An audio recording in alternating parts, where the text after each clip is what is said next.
að ákveði fólk sem ég er að vinna með, að konur, það eru upplifað þetta sem ákveðin svona svik að ég skildi tjá mig, ég er búin að byrta einn pistil og ég mætti eitthvað eitt hlaðvarp og svo er ég á Twitter og ég var svona að hafa séð það. En fólk verður svona að senda manni skilaboð eiginlega með því kannski að kommenta og læka og það er svona ákveðin svona passív aggressjón í gangi og eitthvað sem ég bara hafði eiginlega ekki leitt hugan að því það er svo langt síðan að ég einhvern veginn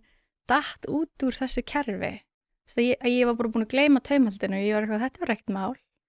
Það var allir voða næs, allir voða umburðalindir. Ég garði minna skoðana og svo svo kemst maður að því að já, þessi tilfinning sem ég hafði, hún var byggð á einhverju. En er þetta ekki í gangi víðar út af því að núna þegar ég tala við vinkonum mínar eða ég hafði fengið skilaboð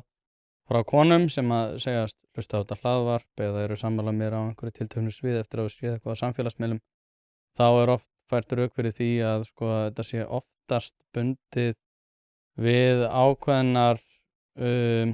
ákveðna aðila innan vinnahópa eða vinnu þar sem að taumhaldið er taumurinn sem er þetta taumhald. Það er haldið í hann af einhverjum einum einstakling sem að passar upp á það að enginn sé tilbúin til þess að segja sína raunverulega skoðanir.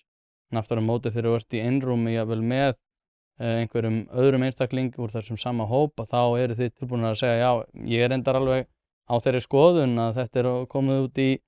að við erum í ógöngum á einhverju tilteknu sviði. En aftur á móti þegar það er kannski 8 saman að þá er svona áþreifanleg tilfinning og þetta er ekki hjá strákum jafn mikið sko því að við erum minna átakafælnir gerir ég ráð fyrir. Þá er auðveldara fyrir okkur að takast á. Ég meina ég rífst í hvert einasta skipti sem ég hitti vini mína. En það er, og nú er ég ekki sjálfur í kvenkyns vinahópum, þannig að þú kannski betri til þess að lýsa þessu heldur en ég. En er þetta, eitthvað sem að þú hefur upplifað líka? Já, það er alltaf, það er yfirleitt bara svona einmanneskja, fólk sem fylgir því, það sem er áhugavert við þetta er þetta að vera svona rætið og kemur mann á óvart vegna þess að maður er svona vanur að umbera skoðanir annara og maður er bara svona, það er allir rétt á ég sem skoðin, ég þarf ekkert að vera eitthvað að